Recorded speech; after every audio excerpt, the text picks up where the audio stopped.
በስመ አብ ወወልድ ወመንፈስ ቅዱስ አሐዱ አምላክ አሜን። በስመ አብ ወወልድ ወመንፈስ ቅዱስ አሐዱ አምላክ አሜን። በስመ አብ ወወልድ ወመንፈስ ቅዱስ አሐዱ አምላክ።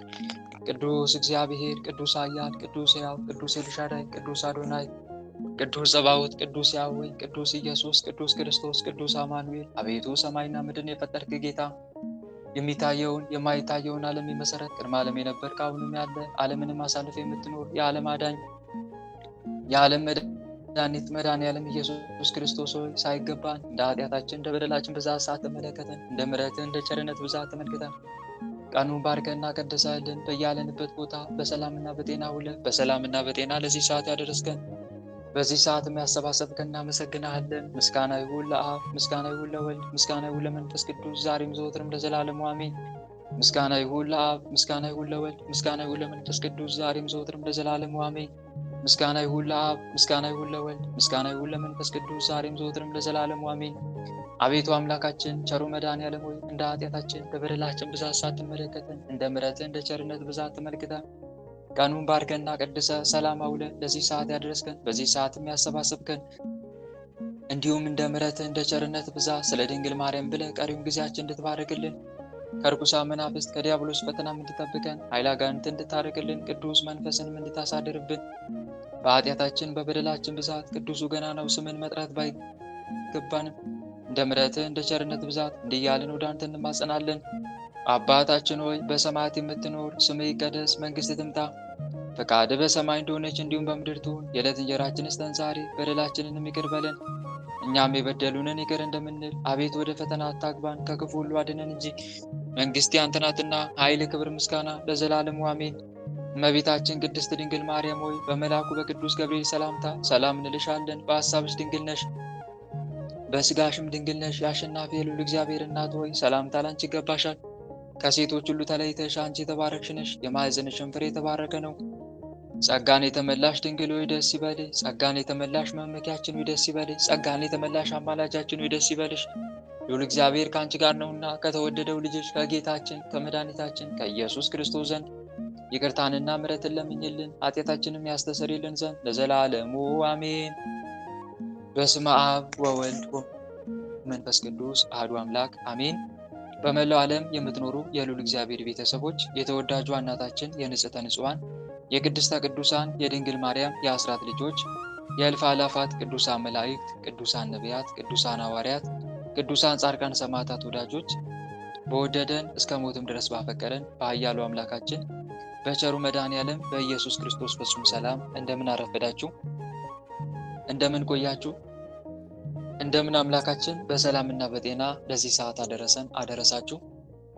አሜን። እግዚአብሔር ይመስገን ብለን ቅዱሱ ገናናው ስሙን ጠርተን እንድናመሰግነው የፈቀደልን ሰማይና ምድርን የፈጠረ ጌታ የሚታየውን የማይታየውን ዓለም የመሰረተ ቅድመ ዓለም የነበረ አሁንም ያለ ዓለምንም አሳልፎ የሚኖር የዓለም አዳኝ የዓለም መድኃኒት መድኃኔዓለም ኢየሱስ ክርስቶስ ቅዱሱ ገናናው ስሙ ከባሕርይ አባቱ ከአብ ስም ከባሕርይ ሕይወቱ ከመንፈስ ቅዱስም ጋር በእልፍ አእላፋት ቅዱሳን መላእክት በጻድቃን ሰማዕታት እርሱ በፈጠረው ፍጥረታት አንደበት ሁሉ ከአጽናፍ እስከ አጽናፍ ለዘላለም የተመሰገነ ይሁን አሜን። ሁላችንም እጅግ አድርገን የምንወዳት የምናከብራት የምንገዛላት የልባችን ብርሃን የመንገዳችን ፋና የሕይወታችን ተስፋ እማምላክ ወላዲተ አምላክ ወለላይቱ ቅድስት ድንግል ማርያም ስሟ ከአጽናፍ እስከ አጽናፍ ለዘላለም የተመሰገነ ይሁን አሜን። እልፍ አእላፋት ቅዱሳን መላእክት ቅዱሳን ነቢያት ቅዱሳን ሐዋርያት ቅዱሳን ጻድቃን ሰማዕታት ሁሉም በየማዕረጋቸው ለዘላለም ክብራቸው ከፍ ከፍ ያለ ስማቸውም የተመሰገነ ይሁን አሜን።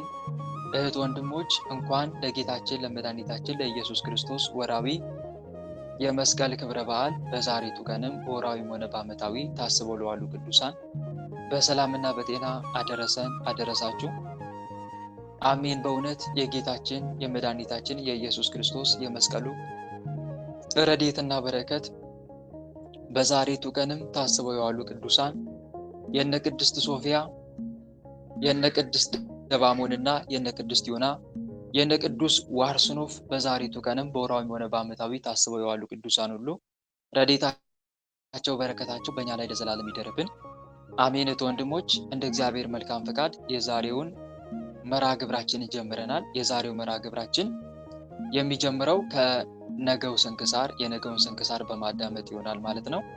አሁን ቀጥታ የምንገባው የነገውን የሰኔ 11ን ስንክሳር ወደ ማዳመጥ ይሆናል። ስንክሳሩን አዳምጠን እንመለስ። በስመ አብ ወወልድ ወመንፈስ ቅዱስ አሐዱ አምላክ አንድ አምላክ በሆነ በአብ በወልድ በመንፈስ ቅዱስ ስም ሰኔ 11 በዚች ቀን በጦርነት ድል አድራጊው ከቤተ መንግስት ወገን የሆነ የመላእክት አራያ ያለው የከበረ ሰማዕት ገላውዲዮስ የተጋድሎ ፍጻሜ ነው። ይህ ቅዱስ ምድራዊ መንግስትንና የዚህን ዓለም ክብር የናቀ ነበረ። መልካም ገድሉንም ተጋደለ። የማይጠፋ ሰማያዊ መንግስትንና የማያልቅ ክብርንም ወረሰ። የዚህም ቅዱስ የአባቱ ስም አብጥልዎስ ነው። እርሱም ለሮም ንጉሥ ለኑማሪያኖስ ወንድሙ ነው። መልኩም እንደ እስራኤል ያዕቆብ ልጅ እንደ ዮሴፍ እጅግ ውብ ነበር። እርሱም በጦርነት ላይ የበረታ ነበር። የአንጾኪያ ተወላጆችም ይመኩበት ነበር። ስለ ደም ግባቱና ጽናቱ በሁሉ ዘንድ የተወደደ ነበር። እርሱንም ከመውደዳቸው ብዛት የተነሳ ጠላቶችን ድል እንዳደረጋቸው እነርሱም ድል ሆነው በውርደትና በብዙ ድንጋጤ ከፊቱ እንደሸሹ አድርገው ስዕሉን ስለው በከተማው መግቢያ በር ላይ ያኖሩት ነበር። ቅዱስ ገላውዲዮስም የቤተ ክርስቲያን ቅዱሳት መጻሕፍትን ዘወትር ያነብ ነበር። የሮም ንጉሥም ዜናውን ሰምቶ ሊያየው ወደደ። ልጁ ገላውዲዮስንም ይልክለት ዘንድ ወደ አባቱ ላከ። እርሱም ላከለት። በደረሰም ጊዜ በደስታ ሊቀበለው ንጉሡ ከሰራዊቱ ጋር ወጣ። ባየውም ጊዜ ደስ ተሰኘበት። የሮሜ ከተማ ሰዎች ሁሉም ደስ አላቸው። ከነዚያ ወራቶችም በኋላ ከቁዝ አገር ሰዎችና ከአርማንያ ታላቅ ጸብ ተነሳ። ይህም ቅዱስ ገላውዲዮስ ክብር ይግባውና በጌታችን ኢየሱስ ክርስቶስ ታምኖ ወደ እነርሱ ወጣ። ድልም አደረጋቸው። ንጉሳቸውንም ያዘው፣ ጣዖቶቻቸውንም ሰበራቸው። ከዚህም በኋላ ወደ አንጾኪያ ተመለሰ። ዲዮቅልጥያኖስም የክብር ባለቤት ጌታችን ኢየሱስ ክርስቶስን ክዶ አምልኮ ጣዖትን ባጸና ጊዜ እጅግ አዘነ። ፊቅጦር የሚባል የህርማኖስ ልጅ ወዳጅ ነበረው። ሁል ጊዜም የመጽሐፍትን ቃል ይሰሙ ነበር። ስለ ነፍሳቸውም ድነት ያነቡ ነበር። ከዚህም በኋላ ክብር ይግባውና ስለ ጌታችን ኢየሱስ ክርስቶስ ደማቸውን ያፈሱ ዘንድ ተስማሙ። በዚያ ጊዜም ሰይጣን በሽማግሌ አምሳል ታያቸው። ያዘነላቸውን መስሎ እንዲህ አላቸው፣ ልጆቼ ሆይ መልካሞች ጎልማሶች ናችሁ፣ የነገሥታት ልጆችም ናችሁ። ስለ እናንተ ፈራለሁ፣ አዝንላችኋለሁ። እኔም ከንጉሡ ጋር ተስማሙ ዘንድ ለአማልክትም ታጥኑ ዘንድ እመክራችኋለሁ። ሲያዛችሁም ትእዛዙን አትተላለፉ። እናንተም ክርስቶስን በቤታችሁ አምልኩት። ይህ ንጉሥ ኃይለኛ ርኅራኄም የሌለው ጨካኝ ነውና አላቸው። ክብር ይግባውና ጌታችን ኢየሱስ ክርስቶስ ከእነርሱ ጋር የሚነጋገራቸው ሰይጣን እንደሆነ አስገነዘባቸው። ክፋትን ሁሉ የተመላ የሐሰት አባት ሆይ ከእኛ ራቅ፣ አንተ ሁልጊዜ የእግዚአብሔርን ሕግ ትቃረናለህና አሉት። ያን ጊዜም መልኩን ለውጦ እንደ ጥቁር ባሪያ ሆነ። እንዲህም አላቸው፣ እነሆ ከንጉሥ አጣልቼ ደማችሁን እንዲያፈስ አደርገዋለሁ። ሰይጣኑም ይህንን ብሎ ወደ ዲዮቅልጥያኖስ ሂዶ ፊቅጦርንና ገላውዲዮስን ካልገደልካቸው በአንተ ላይ ይነሳሉ፣ አንተንም ገድለው መንግስትን ይወስዳሉ፣ እነርሱም የመንግስት ልጆች ናቸውና አለው። ስለዚህም ንጉሡ ወደ ቅዱስ ገላውዲዮስ ልኮ ወደ እርሱ አስመጣው። ለጣዖታቱም እንዲሰዋ ለመነው። የአባቱንም ሹመት ይሾመው ዘንድ ቃል ገባለት። ሰምቶም አልታዘዘለትም። ንጉሡም ክፉ ቃልን ሊናገረው አልደፈረም። ቅዱስ ገላውዲዮስ ግን በድፍረት ይናገረው ነበር። ያለ መፍራትም ንጉሡንና የረከሱ አማልክቶቹን ሰደበ። ህርማኖስም ቅዱስ ገላውዲዮስን ወደ ግብፅ እንዲልከውና በዚያ እንዲገድሉት ንጉሡን መከረው። እርሱ እንደ ልጄ እንደ ፊቅጦር አመፀኛ ነውና። ንጉሡም ወደ እንዴናው ገዢ እንዲህ ብሎ ጻፈ፣ ገላውዲዮስ ትእዛዛችንን አልተቀበለም፣ ቃላችንንም አልሰማም። አንተም ወደ ትእዛዛችን ይመለስ እንደሆነ በብዙ ድካም ሸንግለው፣ ይህ ካልሆነ ራሱን በሰይፍ ቁረጥ። ቅዱስ ገላውዲዮስም ወደ እስክንድርያ ይወስዱት ዘንድ ንጉሡ እንዳዘዘ ባወቀ ጊዜ የእህቱ ባል የሆነ ሲድራማኮስን ጠርቶ ክብር ይግባውና ጌታችንን በማመን እንዲጸና ወገኖቹንም እንዲያጸናቸው አደራ አለውና በሰላምታ ተሰናበተው። ወደ እንዴናው ገዢ ወደ አርያኖስን በደረሰ ጊዜ አርያኖስ አይቶ ደነገጠ። ተነስቶም እጁን ሳመው፣ እንዲህም ብሎ ለመነው፣ ጌታዬ ገላውዲዮስ ሆይ ይህን ሥራ አትስራ፣ የንጉሥንም ትእዛዝ አትተላለፍ። ቅዱስ ገላውዲዮስም እንዲህ ሲል መለሰለት፣ ንጉሥ ያዘዘን ልትፈጽም እንጂ በነገር ልታሰተኝ አልተላኩም አለው። መኮንኑም እስከሚቆጣ ድረስ እንዲህ እርስ በርሳቸው ይነጋገሩ ነበር። በመኮንኑም እጅ ጦር ነበረ። ቅዱስ ገላውዴዎስንም ወጋው። ነፍሱንም ክብር ይግባውና በጌታችን እጅ ሰጠ። በመንግሥተ ሰማያትም የሰማዕትነት አክሊልን ተቀበለ።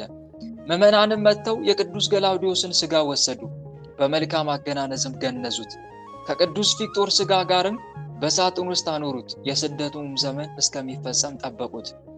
ከዚህ በኋላም የቅዱስ ፊቅጦር እናት ቅድስት ሶፊያ ወደ እንዴናው አገር መጣች። የቅዱሳን ገላውዴዎስንና የፊቅጦርን ሥጋቸውን ወስዳ ወደ አንጾኪያ ደረሰች። የቅዱስ ገላውዴዎስ ሥጋ አስዩጥ በሚባል አገር ይኖራል የሚልም አለ። ለእግዚአብሔር ምስጋና ይሁን። እኛንም በዚህ መስተጋድል ጸሎት ይማረን፣ በረከቱም ከእኛ ጋር ትኑር ለዘላለሙ አሜን። ሰላም ለገላውዴዎስ ሃይማኖተ ክርስቶስ ተአሪዞ አልባሰ መንግሥት ኢሃወዞ ለመኮንን አላዊ እንዘይት ጋአዞ እምይስማ ቃሎ እምይሰጠው ትእዛዞ በኩናተ እዱ አብደረ ተረግዞ ሰላም ለክሙ እምአት እስራ ወአሃዱ አዲ ስሳ ወሰብአቱ ለአርዑተ ገድል ጸማዱ ማይበራነ ገላውዴዎስ ማር ዘእምቤተ መንግሥት ሙላዱ ለልበ ዚአየ ከመ ይትፈጸም መፍቅዱ ውስተ ምስዋኢሁ ለአብ ስእለትየ ስዱ። በዚህችም ዕለት በመድኃኒታችን በኢየሱስ ክርስቶስ ስም በእስክንድርያ ከተማ የተሰራች የአርባው ሰማዕታት ቅዳሴ ቤተ ክርስቲያንና የእስክንድርያው ሊቀ ጳጳሳት የቅዱስ ክርዳኑ መታሰቢያው ነው። በረከታቸውም ከኛ ጋር ትኑር ለዘላለሙ አሜን። ሰላም ለቅዳሴ ቤትከ ኢየሱስ መድኃኒነ በእስክንድርያ ዘኮነ አቤከ እግዚኦ አንቃይዶና አይንተነ ከመታበነ እምቅኔ ኃጢአት ግእዛነ ንጽህናከ ንህነ እምዘመን ዘመነ ሰላም ለኪ እህቱ ዘበአማን ለበጸሎተ ሚካኤል ካህን ክርስቶስ ክብራ እግስተ ሙቃዬ ዘሐፂን አድንኒ እምስተቱ ለብእሲ ምስኪን አመ እምቅ ጽኑ ይትፈታ ሰይጣን። ሰኔ 11 ቀን የሚከበሩ ዓመታዊ ቅዱሳን በዓላት፣ አንደኛ ማር ገላውዴዎስ ሰማዕት ሕይወቱ መላእክትን የመሰለ። ሁለተኛ 1088 ሰማዕታት የቅዱስ ገላውዴዎስ ማህበር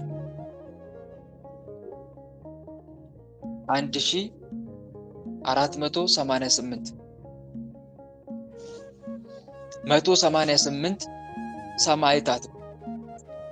ሶስተኛ አባ ክርዳኑ ሊቀ ጳጳሳት። አራተኛ እናታችን ቅድስት ክርስቶስ ክብራ ኢትዮጵያዊት የአቡነ በጸሎተ ሚካኤል እህት። አምስተኛ የጌታችን ኢየሱስ ክርስቶስ ቅዳሴ ቤቱ ግብጽ። ወር በገባ በ11 የሚከበሩ ወራዊ ቅዱሳን በዓላት፣ አንደኛ ቅዱስ ያሬድ ካህን፣ ሁለተኛ ቅዱስ ፋሲለደስ ሰማዕት፣ ሶስተኛ ብፁዓን ኢያቄምና ሐና፣ አራተኛ አቡነ ሐራ ድንግል ጻድቅ። የጭንቀት ቀን ሳይመጣ በጉብዝና ወራት ፈጣሪን አስብ። ደስ አያሰኙም የምትላቸው ዓመታት ሳይደርሱ ፀሐይ ጨረቃና ከዋክብትም ሳይጨልሙ አፈርም ወደ ነበረበት ምድር ሳይመለስ ነፍስም ወደ ሰጠው ወደ እግዚአብሔር ሳይመለስ ፈጣሪን አስብ። ሰባኪው አለ ሁሉ ከንቱ የከንቱ ከንቱ ነው። መጽሐፈ መክብብ ምዕራፍ 12 ቁጥር 1-9። ጌታ ሆይ ከብልጽግናቸው ብዛት የተነሳ ብዙ መባ ካገቡት ይልቅ የድሃይቱን አነስተኛ መባ እንደተቀበል ለሁል ጊዜ የሚያገለግሉ አእላፍ መላእክትን እያሳሰብን በችግራችን ጊዜ የምናቀርብልን ምስጋና ተቀበል።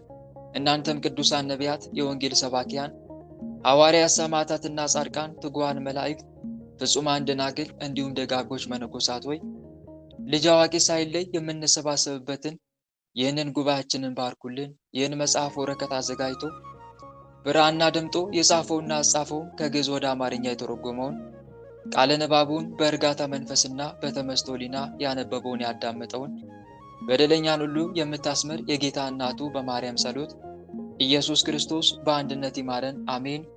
የሰማነውን አምላካችን ልዑል እግዚአብሔር በልቦናችን ጽላት ላይ ይጻፍልን፣ በአእምሯችንም ላይ ይቅረጽልን። ቸሩ መድኃኔዓለም ከቅዱሳኑ ረድኤትና በረከትን ያሳትፈን፣ በምልጃቸውም ከኃጢአታችን ያንጻን፣ ከበደላችንም ይጠበን፣ የስሙ ቀዳሽ የመንግስቱን ወራሽ ለመሆን ያብቃን።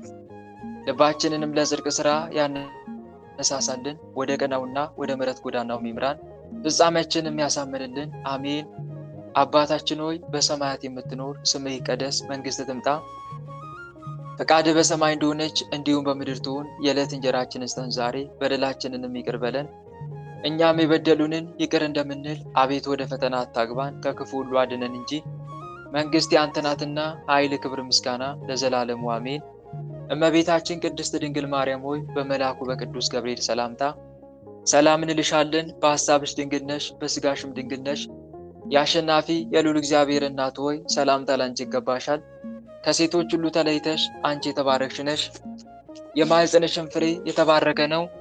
ጸጋን የተመላሽ ድንግል ሆይ ደስ ይበልሽ። ጸጋን የተመላሽ መመኪያችን ሆይ ደስ ይበልሽ። ጸጋን የተመላሽ አማላጃችን ሆይ ደስ ይበልሽ። ልዑል እግዚአብሔር ከአንቺ ጋር ነውና ከተወደደው ልጅሽ ከጌታችን ከመድኃኒታችን ከኢየሱስ ክርስቶስ ዘንድ ይቅርታንና ምሕረትን ለምኝልን ኃጢአታችንን የሚያስተሰርይልን ዘንድ ለዘላለሙ አሜን። እህት ወንድሞች፣ የዕለቱን ስንክሳር አዳምጠን ተመልሰናል። አሁን ቀጥታ የምንገባው ከዕለቱ ስንክሳር ምንም እንደተማማርን ለተወሰነች ደቂቃ ብቻ የምንመለከት ይሆናል።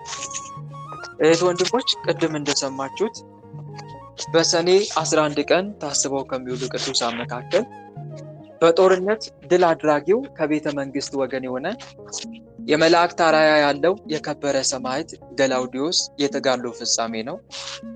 የመላእክት አርአያ መባሉ አንደኛ እንደ መላእክት ንጽህናን ቅድስናን ገንዘብ ማድረጉ ነው።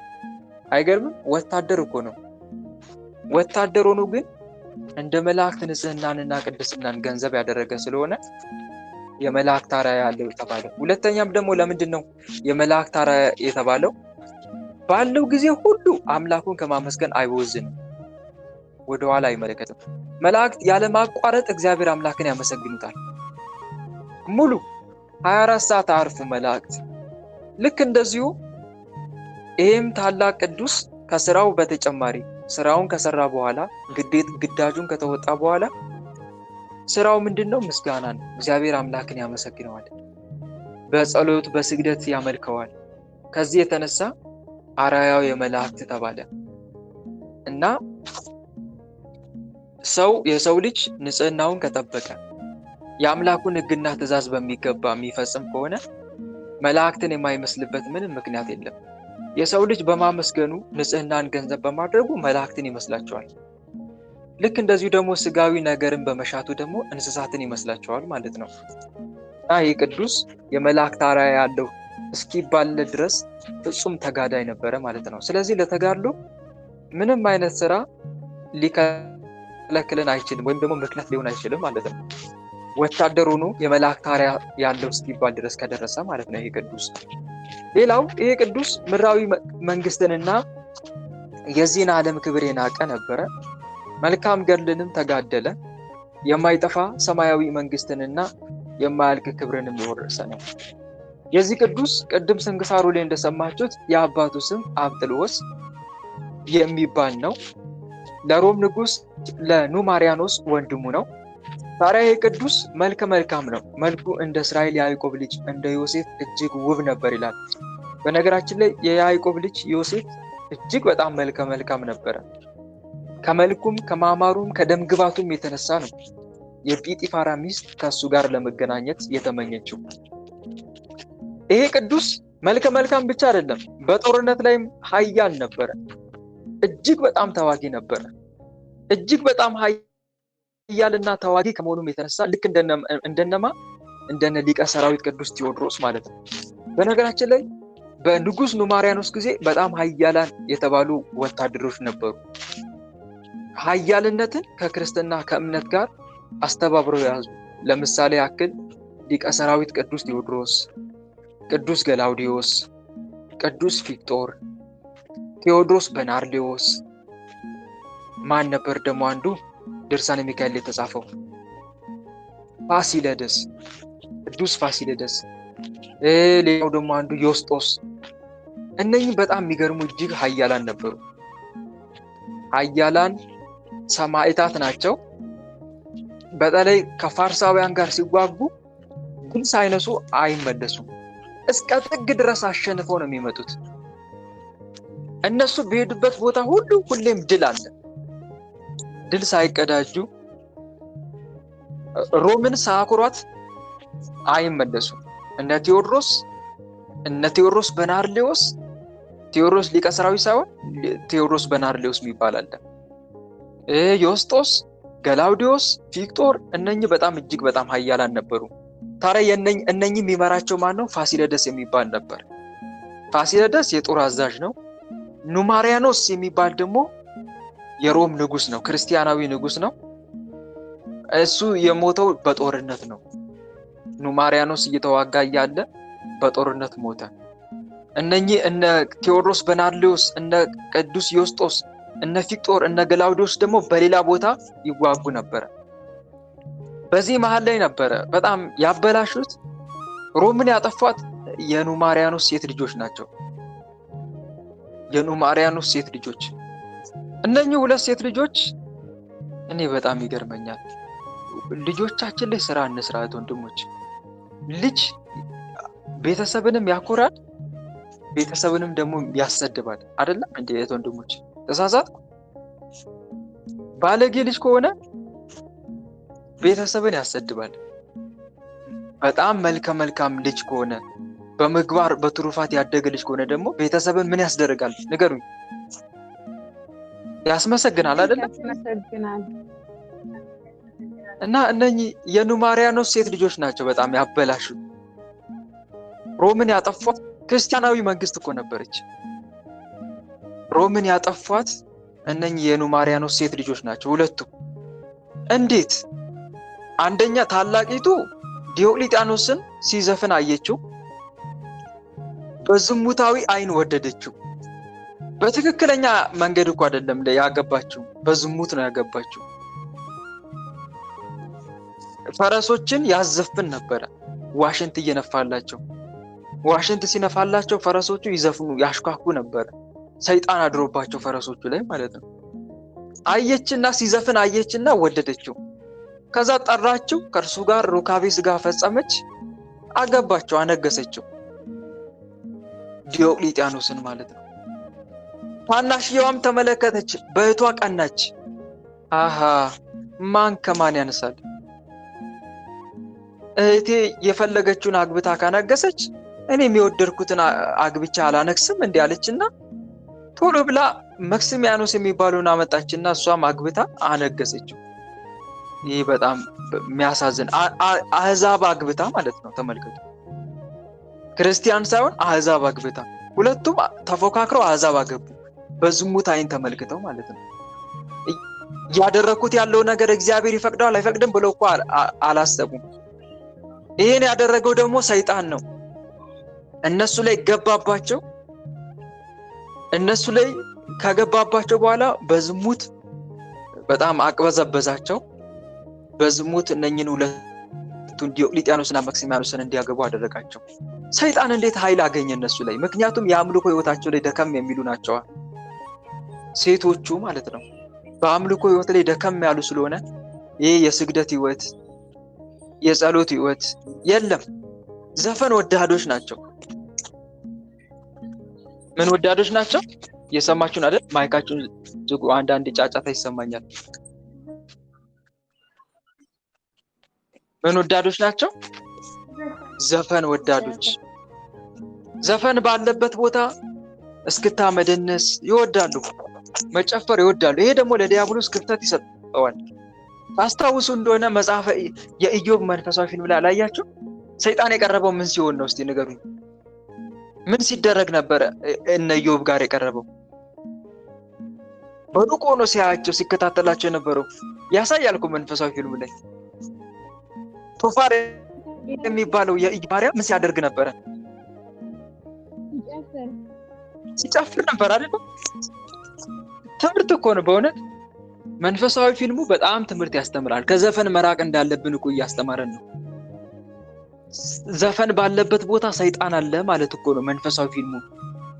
እስቲ ለእንግዶቻችን ቶፋር የሚባለው ባሪያ ዘፈን ሊያቀርብል ሊጨፍር ታለንት ሊያሳይ ይወዳል አሉት ኢዮብን። እንዴ ምን ችግር አለው? ይምጣና ይስፈን ያሳይ ሲባል ቶፋር መስፈን ጀመረ። ሰይጣን በሩቅ ሆኖ ይመለከታቸዋል። ይሄ ለኔና ለእናንተ ትልቅ ትምህርት ይሰጣል። ዘፈን ባለበት ማን አለ ማለት ነው? ንገሩኝ። ማን አይጠፋም ማለት ነው? ጠፋ ማለት ነው። በትክክል ይሄ አንድ ትምህርት ነው። እነኚህም የኑማሪያኖስ ልጆች ዘፈን ይወዳሉ፣ ጭፈራ ይወዳሉ፣ ሞቅ ሞቅ ሲል ይወዳሉ። በቃ ሰበብ ፈልገው መጨፈር ይወዳሉ። አምልኮ ህይወት ላይ ደከም ያሉ ናቸው። አምልኮ ህይወት ላይ ታናሽ ወንድም አላቸው፣ አንድ ዮስጦስ የሚባል እሱ በጣም ኃያል ሰማዕት ነው። እጅግ በጣም ጦረኛ ተዋጊ ነው። ይዋጋል፣ አይገልጸውም። እንደነ ቴዎዶስ በናርሊዮስ እጅግ በጣም ኃያል ነው። እሱ ነበር እኮ መንገስ የሚገባው። ከአባቱ ከኑማሪያኖስ ሞት ቀጥሎ ንጉስ መሆን የሚገባው እሱ ነበር። እሱ ወደ ጦርነት መሄዱን ተጠቅመው ነው ታዲያ እነኚህ የኑማሪያኖስ ሴት ልጆች የራሳቸውን ሰው አግብተው ያነገሱት፣ ያለ ወንድማቸው ፈቃድ ማለት ነው። ከዛ በኋላ አገቡ፣ የራሳቸው የሚፈልጉትን ሰው አገቡ፣ አህዛቡን ማለት ነው። ከዛ ነገሱት በሮም ላይ። ሮም ከዛ በኋላ ነው በቃ መከራዋን ማየት የጀመረችው። መከራዋን ማየት ጀመረች በእነኚህ በሁለቱ ነገስታት። ሰይጣን ወዲያው ተገለጸላቸውና መክስሚያኖስና ዲዮቅልጥያኖስ እናንተን ያነገስኳችሁ እኔ ነኝ አላቸው። የንጉሱ ልጆች ላይ የኑማሪያኖስ ልጆች ላይ የዝሙት መንፈስ ሆኜ ተቀምጬ በዝሙት ከወሰወስኳቸው በኋላ እናንተን እንዲያገቡ ያደረኩት እኔ ነኝ። እናንተን አግብተው እናንተን እንዲያነክሷችሁ ያደረኩት እኔ ሰይጣን ነኝ። ስለዚህ እኔ በጣዖት ላይ አድራለሁ።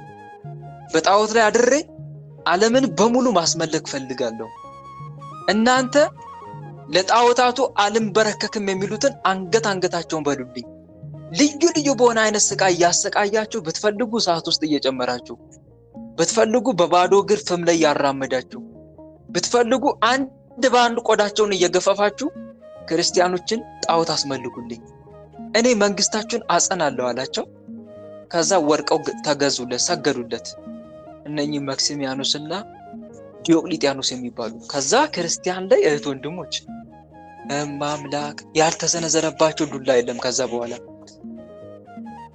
ያልተሰነዘረባቸው ዱላ የለም፣ ያላረፈባቸው ሰይፍ የለም። እውነትም ክርስቲያኖች አንድ ባንድ ነው ቆዳቸው የተገፈፈው። ከነነፍሳቸው እሳት ውስጥ ይወረወራሉ። ብቻ ክርስቲያኖች እንደዛ አይነት መከራ ደርሶባቸው አያውቅም። በእነ ዲዮቅልጥያኖስ ዘመን እንደደረሰው መከራ ዓለም ላይ ክርስቲያን ላይ ግፍ ደርሶ አያውቅም። ቤተክርስቲያን እንደ ችቦ የተለኮሰችበት ጊዜ የለም በእነ ዲዮቅልጥያኖስ ዘመን እና በጣም ግፍ ነበር፣ አሰቃቂ ግፍ።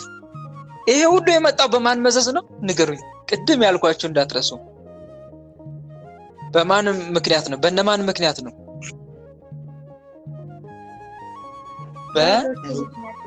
በኑማሪያኖስ ሴት ልጆች ምክንያት። አያችኋል? የኑማሪያኖስ ሴት ልጆች ልጆቻችን ላይ ስራ እንስራ የምለው ከዚህ አንፃር ነው ወንድሞች። የነገ የሀገር ተረካቢዎች እነሱ ናቸው። እኛ በልጆቻችን እንተካለን። እኛ ለጊዜው ነው አለን የምንለው። ነገ ግን ልጆቻችን ናቸው ሃይማኖታችንን የሚረከቧት። ነገ ዲያቆን የሚሆኑት፣ ነገ ካህን የሚሆኑት፣ ነገ ጳጳስ የሚሆኑት ልጆቻችን ናቸው። እነሱ ላይ ስራ ካልሰራን፣ ከኛ ጋር አብረው እንዲጸልዩ ካላደረግን፣ ከኛ ጋር አብረው እንዲሰግዱ ካላደረግን፣ ስግደት፣ ጾም፣ ጸሎት ካላስተማርናቸው፣ መንፈሳዊ ህይወት ስለ ሃይማኖታችን በደንብ ካላስተማርናቸው፣ የክርስቶስ ፍቅር በልባቸው ላይ እንዲሳል ካላደረግን፣ እመኑኝት ወንድሞች ቤተክርስቲያንን ያጠፏታል። የራሳችን ልጆች ከአብራካችን የሚወጡት ልጆች ነገ የቤተክርስቲያን ጠላቶች ሆነው ይነሳሉ። ቤተክርስቲያን የሚያሳድዱ ሆነው ይነሳሉ። ይኸው ወላጆቻችን እኮ በእኛ ላይ ስራ ስላልሰሩ እኮ ነው ዛሬ ስንት እህት ወንድሞቻችን ወደ እስልምና፣ ግማሹ እስልምና፣ ግማሹ ወደ ምንፍቅና ህይወት የገባው፣ ግማሹ ደግሞ ኤቲስት ሆኖ የቀረው ወላጆቻችን ልጆቻችን ላይ ስላልሰሩ ነው። እና እህት ወንድሞች ፕሊዝ፣ አሁን ኢትዮጵያ ድሮ እኮ የክርስቲያን ደሴት ትባል ነበር። አሁንም ድረስ አልፎ አልፎ ትባላለች። ግን አሁን ስሟን ለመቀየር ማይደረግ ጥረት የለም። ካላንደሯን ሁሉ ለመቀየር ማይደረግ ጥረት የለም አይደል እንዴ? ማይካችሁን ዝጉ። ካላንደሯን እንኳን የእረፍት ቀን መቼ ነው? ዓርብ ነው ወይስ እሑድ ነው? እስቲ እንደ ኢትዮጵያ ንገሩኝ እስቲ። የእረፍት ቀን መቼ ነው? እሑድ ነው አይደለ? አሁን ግን ግብ ላይ ናቸው። ተመልከቱ። ያ የእረፍት ቀን ዓርብ እንዲሆን ቅዳሜና እሑድን አናቅም የሚል ትውልድ ነው እየተፈጠረ ያለው። ቅዳሜና እሑድ የሰንበት ቀን ለክርስቲያኖች ነው እንጂ እኛን አይመለከትንም የሚል ትውልድ ነው እየተፈጠረ ያለው። ምን ያክል ስራ እንዳልሰራን፣ ልጆች ላይ ስራ እንዳልተሰራን።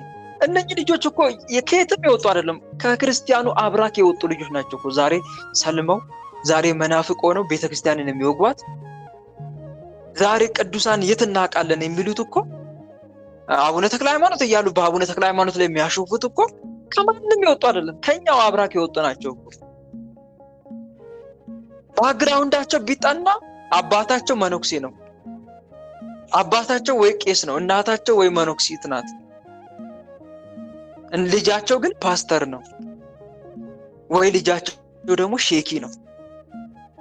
በጣም በሚያሳዝን ሁኔታ እና ልጆቻችን ላይ ስራ እንስራ ወንድሞች። በእውነት ልጆቻችን ላይ ስራ ልንሰራ ይገባል። ካልሆነ ልጆቻችን ያጠፋሉ፣ ሀገሪቷን ያጠፋሉ።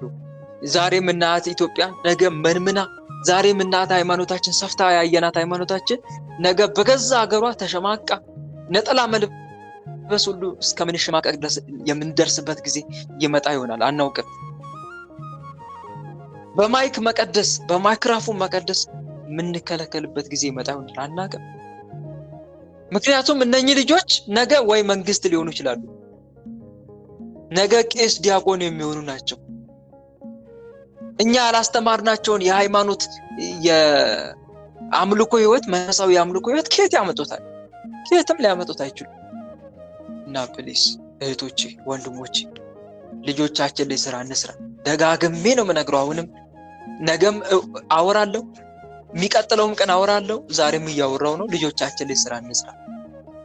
ልጆቻችን ላይ ስራ እንስራ።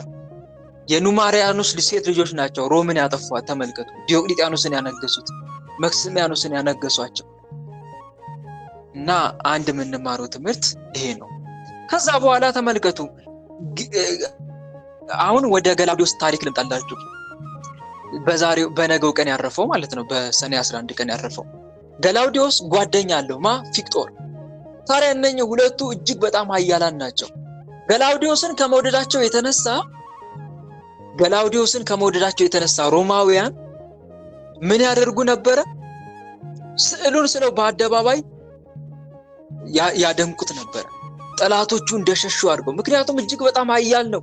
እንደነ ቅዱስ ቴዎድሮስ ሰራዊት፣ እንደነ ሊቀ ሰራዊት ቴዎድሮስ እጅግ በጣም ኃያል ታላቅ እንትን ነው፣ ወታደር ነው። ሮም የምትፈራው በእነኚህ ኃያላን ሰማዕታት ነበረ በዛ ሰዓት ማለት ነው። ፋርሳውያን፣ በርበራውያን እነ ቴዎድሮስ በናርሌዎስ መጡ ሲባሉ አድራሻቸውም አይገኝም። እነኚህ ታዲያ ማን ናቸው? የክርስቲያን ሰማዕታት ኃያላን ወታደሮች ነበሩ። እና አንድ የምንማረው ትምህርቴ ነው። አያችሁ አይደል? ክርስቲያን በዓለማዊ ህይወቱም በመንፈሳዊ ህይወቱም ምንጊዜም ስኬታማ ነው የሚሆነው። ለምን? ይጸልያል። ጌታ ሆይ ከፊቴ ቅደም ይላል። በመሰራው ስራ ከፊቴ ቅደም ይላል። በውትድርና ወታደር ከሆነ ራሱ በውትድርና ከፊቴ ቅደም ይላል። ኃያል ነው ክርስቲያን በሁሉም ነገር። ዓለማዊ ትምህርት ቢማር የደረጃ ተማሪ ነው ክርስቲያን። ለምን? ምክንያቱም ጸልዮ ነው የሚገባው። ትምህርቱንም ሲማር ጸልዮ ነው የሚገባው። በፈተናው እንዲረዳው፣ በውጤቱ እንዲረዳው አምላኩን ይማጸናል። ጌታ ሆይ በፈተና ይርዳኝ፣ አሁን ልፈተን ነው። ማትስ የሚፈተን ከሆነ ማትስ ትምህርት ልፈተን ነው፣ እባክህ አምላኬ በፈተናው እርዳኝ ብሎ ይማጸናል። መማጸን ብቻ ደግሞ አይደለም፣ ያጠናልም ደግሞ በርትቶ ያጠናል። ነጋዴም ከሆነ ልክ እንደዚሁ ጎበዝ ነጋዴ ነው የሚሆነው። እንዴት? ይጸልያል። ጌታ ሆይ ትርፋማ አድርገኝ ብሎ ይጸልያል። ገበያዬን አንተ አስተካክልልኝ ብሎ ነው የሚወጣው። እንዲህ ነው። አስተዳዳሪ ከሆነ ባለስልጣን ከሆነ ደግሞ ፍርዱ በጣም የሚገርም ነው።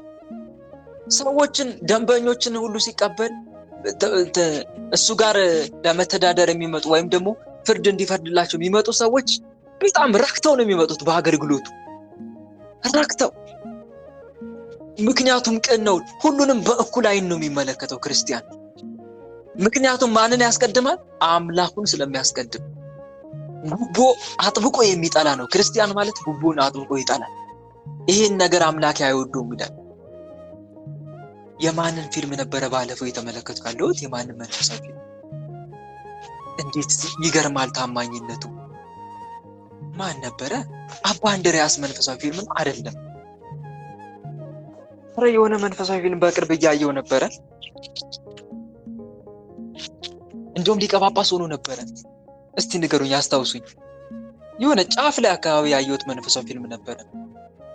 ሊቀ ጳጳስ እስከመሆን ደርሶ ነበር። በትምህርቱም ጎበዝ ሆኖ ተመርቆ ስራ ይዞ ታማኝነቱ ሁሉ በጣም ይደነቅለት ነበር። ከዛ ድንገት ተነሳና እኔ መመንኮስ እፈልጋለሁ አለ። ወላጆቹ በተለይ አባትየው በጣም ተቃውሞት ነበር። አረ ልጅ በጭራሽ እኔ አልፈቅድልም አትሞነኩሳትም ብሎ ከዛ በስንት መከራ ነው የሞነኮሰው። አባትየው ከልክሎት። አላስታውሳችሁትም? ምን አይነት መንፈሳዊ ፊልም ነበረ? ታማኝነቱ ነው እኔ በጣም የገረመኝ እና በታማኝነቱ ብዙዎች እጅግ በጣም ያደንቁት ነበረ።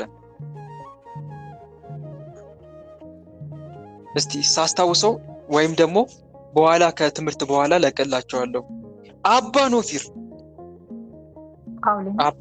አባ ኖፊርም አይደለም፣ አቡነ ቄርሎስ መንፈሳዊ ፊልም። አቡነ ቄርሎስ እሱ መንፈሳዊ ፊልም እስቲ ተመልከቱት። በእውነት ታማኝነቱ፣ ትህትናው እጅግ በጣም ይገርማል። የዚህ ቅዱስ ባለፈው ነበር የተመለከትኩት የዚህን ቅዱስ ፊልም። ይኸው ለቅቄላችኋለሁ። ይታያችኋል ከታች አያችሁት አይደል? ይታያችኋል አይደል? እሱ መንፈሳዊ ፊልም ተመልከቱት እና ታማኝነቱ ሁሉ በጣም ይገርም ነበር። እና ምን ለማለት ፈልጌ ነው? ክርስቲያን በየሄደበት ሁሉ ኃላፊነት ሲሰጠው ራሱ በኃላፊነቱ ብዙዎች የሚረኩበት ነው። የሻይ ሰዓት ነው፣ ምሳ ሰዓት ደርሶብኛል እያለ ደንበኞችን አንገላታ። ማድረግ ያለበትን ነገር ሁሉ በአግባቡ ያደርጋል። መማለጃ ሲሰጡት አይቀበልም በጭራሽ። ቅን ፍርድ ነው የሚፈርደው፣ ዳኛ ከሆነ ራሱ ማለት ነው። እና ክርስቲያን ምን ለማለት ፈልጌ ነው? በዓለማዊ ሕይወቱ በመንፈሳዊ ሕይወቱም ሰክሰስፉል ነው ክርስቲያን። በሁሉም ነገር ስኬታማ ነው። እና አንድ የምንማረው ትምህርት ይሄ ነው። አሁንም ይሄም ታላቅ ሰማዕት ገላውዲዮስ ወታደር ነው። በውትድርናው ደግሞ የተዋጣለት ጠላቶቹ ገና ለገና ሲያዩት ገና ለገና ገላውዲዮስ መጣ ሲባል ሚርበተበቱ ሮማውያን የምትመካበት ታላቅ ወታደር ነበር። እና እህት ወንድሞች እኛም በዓለማዊ ሕይወታችን በሁሉም ነገር ስኬታማ መሆን አለብን። እሺ ተማሪ ከሆንክ ጀግና ተማሪ መሆን አለብን። ሰቃይ ተማሪ ትምህርትን በአግባቡ እያጠናክ፣ ጸሎትን በአግባቡ እየጸለይክ፣ ጊዜን በአግባቡ እየተጠቀምክ የምትኖር። እናም ደግሞ ታማኝ መሆን፣ ሁሌም እውነተኛ፣ ከአፍህ ሁሌ እውነት ይውጣ። ደግሞ ለብዙዎች ትህትና ይኑርክ። ሰውን ሁሉ አክባሪ ሁን። ያኔ በሰው ሁሉ ዘንድ ትወደዳለህ። በሰው ዘንድ ብቻ አይደለም በፈጣሪ ዘንድም ትወደዳለህ። ሰውን አክባሪ፣ ትሁት፣ ለመናገር የምትፈጥን ሳይሆን ለማዳመጥ የምትፈጥን። ክርስቲያን እንደዛ እኮ ነው። በነገራችን ላይ ለመናገር አይፈጥንም። ከራሱ ንግግር ይልቅ የሌሎችን ንግግር የሚያስቀድም ሰው ነው ክርስቲያን ማለት። የራሱን ንግግር የራሱን ፍላጎት ወደኋላ ያዘገየና የሰዎችን ፍላጎት ያስቀድማል። ክርስቲያን ማለት እንደዛ ነው። መንፈሳዊ ሰው ክርስቲያን በመጀመሪያ እግዚአብሔርን፣ በመቀጠል ሰዎችን ሲያስቀድም፣ በመጨረሻ ደግሞ ራሱን የሚያስከትል ሰው ነው ክርስቲያን ማለት። ደስ አይልም እንዲህ አይነት ስብዕና? በእውነት እንዲህ አይነት ስብዕና በጽላል። ክርስቲያን አስተዋይ ነው፣ አይቸኩልም። ላመነበት ነገር ደግሞ ወደኋላ አያወላውልም፣ አያመነታም። ቆራጥ ነው ደግሞ ክርስቲያን። አንድ ነገር ከያዘ አይለቅም። ያ ነገር ግብ እስኪመታል ድረስ፣ ከግብ እስከሚያደርስ ድረስ ወደኋላ አይመለስም። በጣም ቆራጥ ነው ክርስቲያን። ከራሱ አልፎ ለሌሎች የሚተርፍ ሰው ነው ክርስቲያን ማለት። ለራሱ ብቻ የሚኖር ሳይሆን ለሌሎችም ጭምር የሚተርፍ። በእውነት እንዲህ አይነት ስብዕና እንዴት ደስ ይላል! ሁላችንም እንዲህ በሆንን የት በደረስን። ለብዙዎች ማብራት ነበር የምንኖረው። ለብዙዎች ምሳሌ ነበር የምንሆነው እንዲህ አይነት ስብዕና ቢኖረን። ክርስቲያን አረማመዱ ሁሉ ሰውን ይማርካል። አረማመዱ፣ አነጋገሩ፣ አለባበሱ፣ አስተያየቱ በጣም ሰውን ይማርካል። እና አንድ የምንማረው ትምህርት ይሄ ነው። እና ይሄን ሁሉ ያነሳውላችሁ ገላውዲዮስ ባለቤቱ በመንፈሳዊቱ የመላእክት አራያ ያለው ይሄማ መላእክት ነው እስኪባል ድረስ አስተባችሁታል። ይሄማ መላእክት ነው ሰው አይደለም እስኪባል ድረስ ይገርማል እኮ። አባ ጳውሊ መንፈሳዊ ፊልም ላይ አንድ የሆነ ነገር በጣም የተመሰጥኩበት ፓርት አለ። ታስታውሱ እንደሆነ የጴጥሮስና የጳውሊ ስብዕና ሰማይና ምድር ነው፣ አይገናኝም። አይደለም እንዴ? ተሳሳትኩት ወንድሞች። የጳውሊና የጴጥሮስን ስብዕና ላያችሁ። ጳውሊ መልአክ እኮ ነው ስብዕናው። መልአክ አይገልጸውም። እንዴት እንደሚናገር አነጋገሩ፣ አስተያየቱ፣ አረማመዱ፣ አስተውሎቱ በጣም ነው እጅግ የሚማርከው። ደግሞ ለሰው ያለው ፍቅር፣ ለሰው ያለው ፍቅር፣ ለትምህርት ያለው ፍቅር አስቡት። ጴጥሮስ ጭካኔውን ተመልከቱ።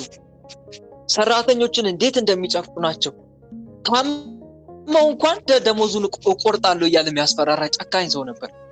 ጳውሊ ደግሞ አስቡት ርኅራኄውን፣ እያመመ ስለሰራ እንካ ሽልማትህን እያለ ይሰጠዋል። ከዛ በኋላ ለዛ ለአስተማሚውም ሰጠው። አስተማሚው ደግሞ አረ እኔ በጭራሽ አይገባኝም፣ ግዴታን ተወጣሁት አንተ እንዳስተማርከኝ አለ። አያችሁ አይደል? ክርስቲያን ለራሱ ብቻ አይደለም ለሌላውም ጭምር በተግባርም በቃልም ያስተምራል። አንተ እንዳስተማርከን አለው።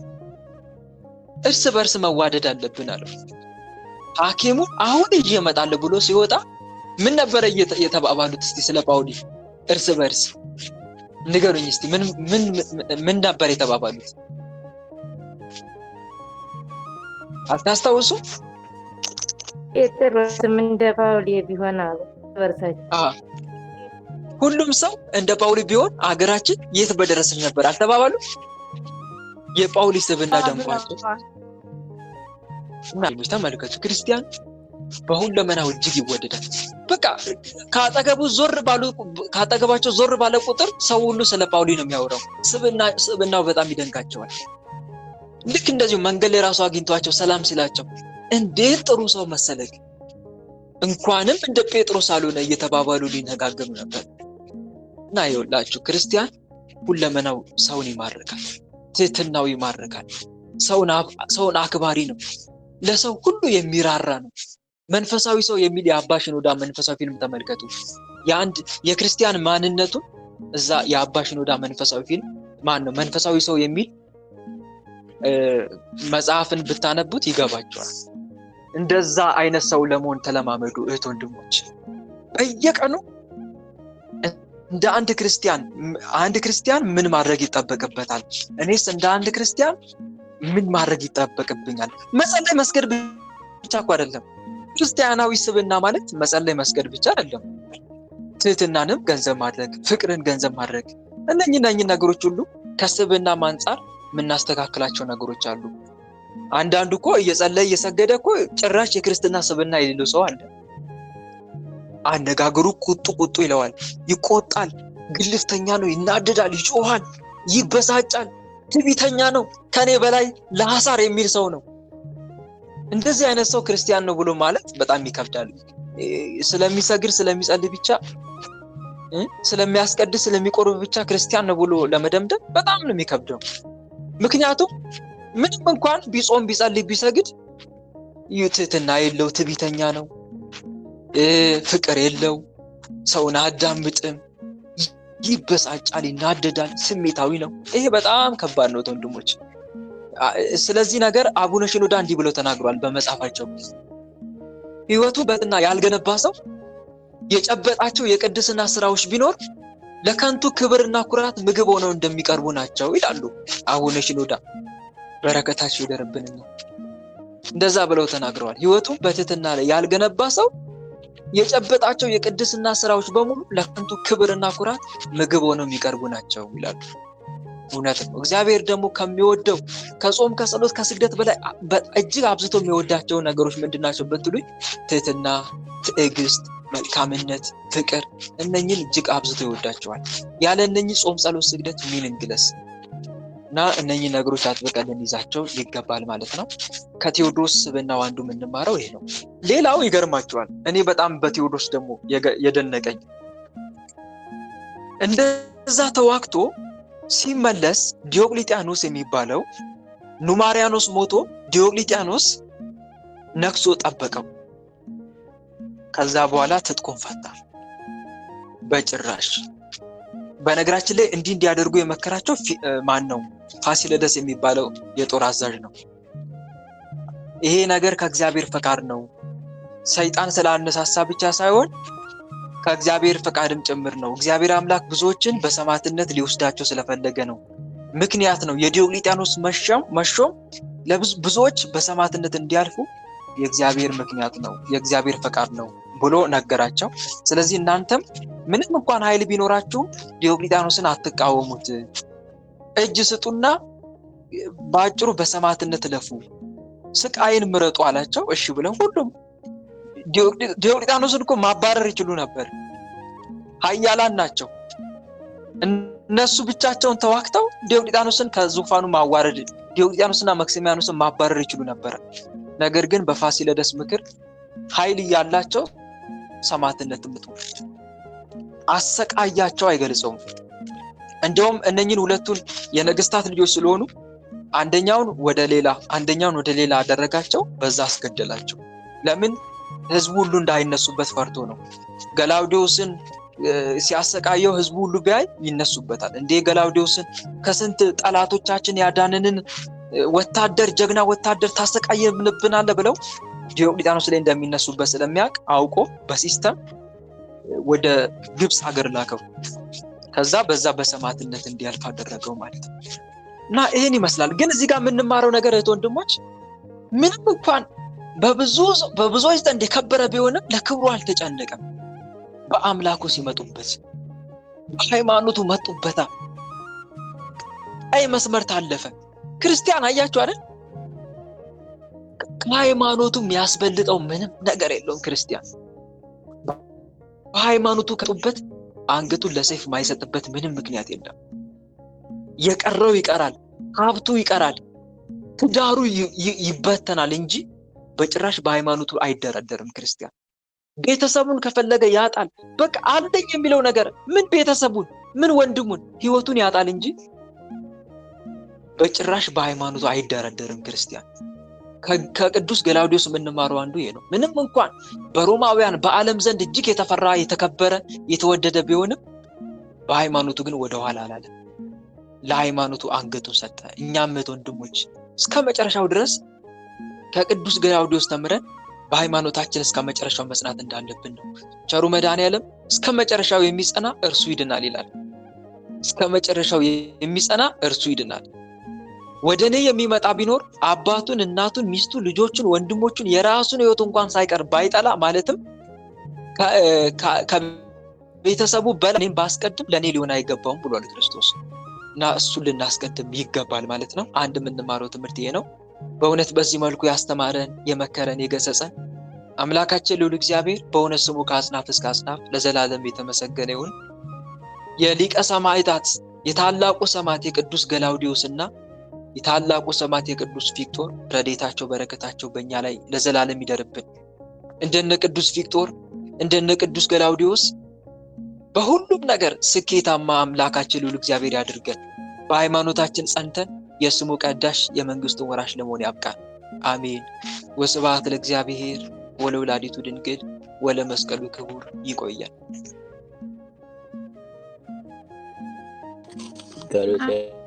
አሜን። ወንድማችን የቃል ሕይወትን ቃለ በረከትን ያሰማልን፣ ጸጋውን ያድርግልን።